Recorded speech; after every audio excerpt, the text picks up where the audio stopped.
Yeah, I'm a number one. I got a kitty. She look real pretty. I give her my tentacle. Got the Bugatti dropping around the city. Can't tell them apart when I'm making my identical.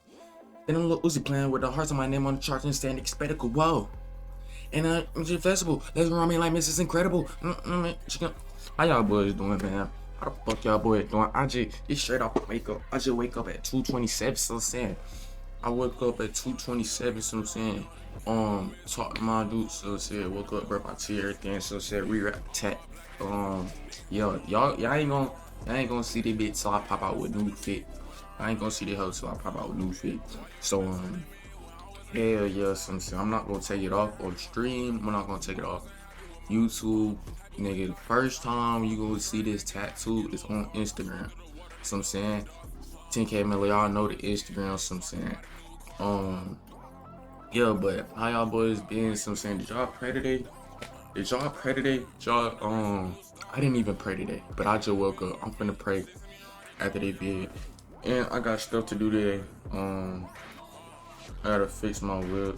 Not fix it, what basically. But I'm getting it done. So I'm saying. But yeah. Let's go react. Go ahead, get into the vid. So I ain't gonna lie, I really like that drugs vid. So I'm saying, dying off every drug. Bro, y'all know Instagram took off my story. They talking about get some help. Like, bitch, I'm reacting to some shit, bro. Like, niggas be on dick, bro. TikTok and Instagram, bro. Come on, bro. What the fuck, bro? I like Instagram, but they have certain trip. But hell yeah, we finna go ahead and get to this motherfucker, man. Finna see what they be talking about. Oh yeah, that drug video, I really liked it, so I had to react to this little twin again. Like the little twin challenging and his views show something how good his video is. So then let's get into The it. donut in. Oh my gosh, what am I doing? See, that's why I need a damn switcher, bro. I'm finna look that shit up, bro. Oh my goodness. Oh my. Alright, come on. Incident. It was just another midday drive for this 28-year-old man in Ohio. The sky was clear, the roads were stretched out like any other time, and for him, his morning had officially started. The only thing left for him to do was to get some breakfast. So he'd stop by a store to grab some donuts and coffee before taking off for work. And That just shit like not no that, damn his break. morning was entirely complete. The man was sipping a coffee in one hand and biting a donut in the other. For him, things really couldn't get any better than this, but somewhere between the first sip and the next bite, everything went sideways. Literally. You know what would make this day better? Some music. Hey Siri, play some Diddy. Now playing Demi Lovato. What? No. I said play Diddy, like, Puff Daddy? Now playing Yeet. I'll just do it myself. While eating his donut, it'd slip out of his hands and knock over his coffee. In a panic to stop the spilling, he quickly reached for the beverage to steady it. And just like that, in a split second, his car veered left to the opposite lane of traffic. I forgot to mention that this was all occurring in the middle of the highway on an extremely busy Wednesday morning. And unfortunately, at 50 to 60 miles per hour, that's all it takes. His vehicle cut across the lane and slammed head-on into two westbound cars. Bro, how could you be so paid attention to what's going on in your whip and not like, bro, that's like you and your bitch get into an argument and she crazy, she start hitting you while you driving. Bro, I'm not gonna lie, you have to pay attention to the road until you find an opening. So I'm saying that's when you goddamn fight that bitch back. But you gotta goddamn damn near knock her out first hit because you driving, twin. You driving, twin. Let me just start getting on that topic. But I'm not an abuser, y'all boys. I do hit girls. But this nigga worrying about coffee. He down. Oh shit! Not paying attention to the road. What are you doing? But I don't care. But coffee is not. But that shit might put a little mark on your skin. That shit not no 3rd-degree burn, twin. Yo, I tripping, twin. And then you could damn. Bro, you could multitask, bro. Fuck the donut. But get the cup. I'm just talking too much at this point. But get the cup and then steer the wheel, twin. With your little Kia Optima, I could tell. Completely flattening one in the process. The impact was violent enough to leave 3 vehicles completely mangled and scatter their debris across the field of the road like an explosion. Witnesses said it was chaos. One driver was trapped inside their vehicle with crushed metal pinning them in place, while first responders worked frantically to cut them free.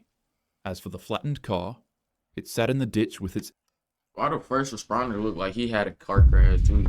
airbags blown out, windshield shattered, and frame completely crushed. When paramedics arrived at the scene, they worked desperately to extract the victims from the wreckage. They would even try to bring out the body in the flattened vehicle, and to their sheer horror, the victim was still alive. The crews would immediately transfer both individuals to the University Hospital's Georgia Medical Center, while a third refused further treatment. To everyone's total shock, all the victims in this accident survived with no life-threatening injuries. The man responsible Oh, was that's good, quickly though. identified and questioned. His rambunctious craving for donuts and coffee on the highway had turned a quiet Ohio road into a disaster scene. Police instantly cited him on the spot. Sometimes it's not speed or weather or a drunk driver that causes the crash. Sometimes it can simply just be a donut, so don't drive while distracted. I would say it's like having another producer in the room that knows exactly what your song needs. This is co-producer, the fastest 35. Honestly, this one was a little too depressing, so I decided to take it out. Instead, for this incident, you can just look at this cute rabbit for a bit.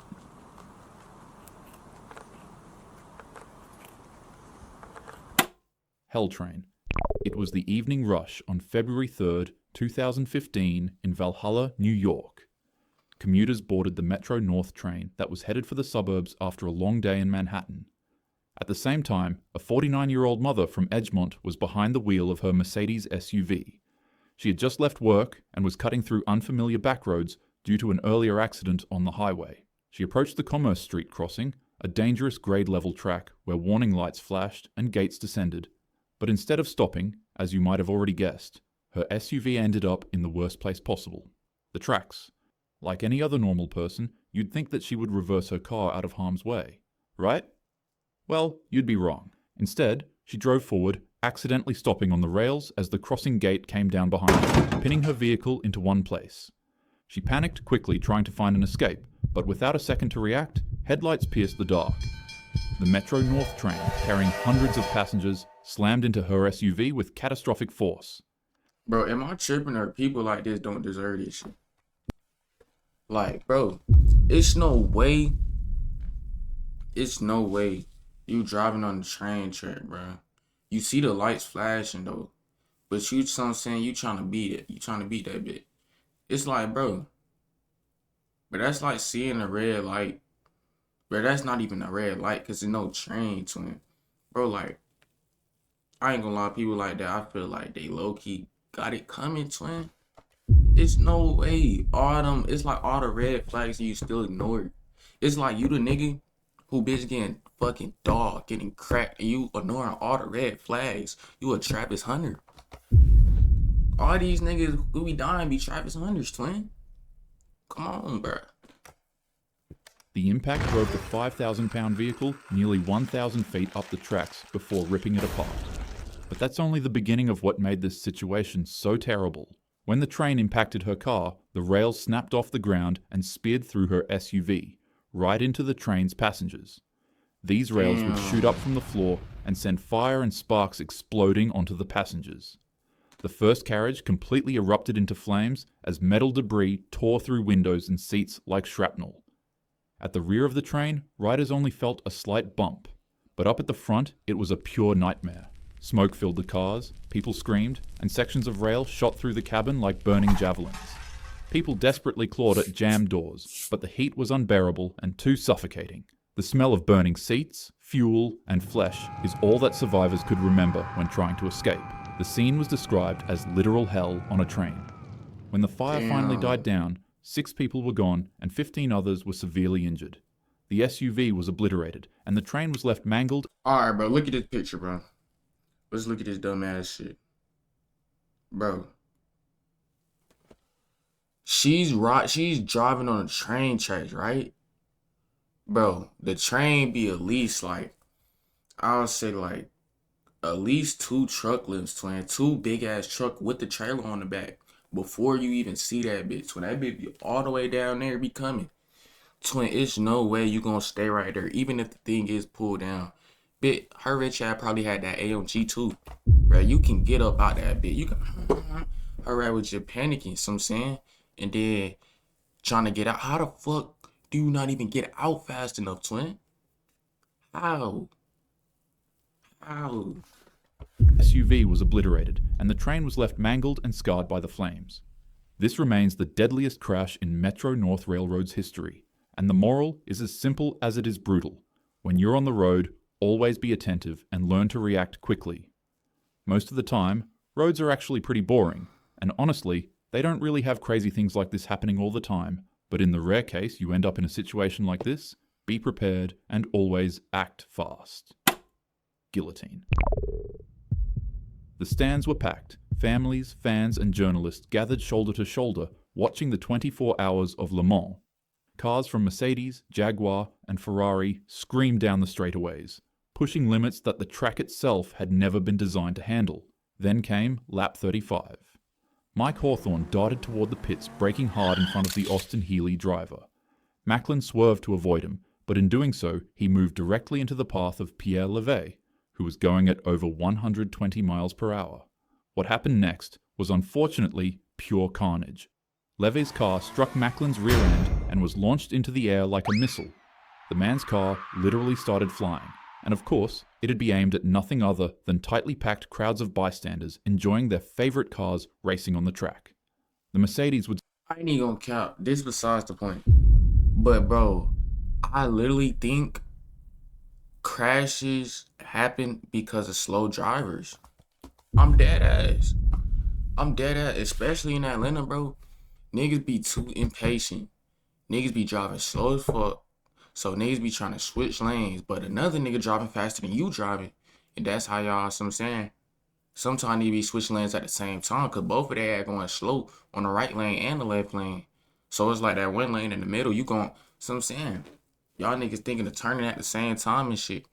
And then niggas don't be checking they blind spots. Like, oh my gosh, bro. Y'all niggas can't drive, bro. smash into the spectator in front of the grandstand, and on impact it would immediately disintegrate.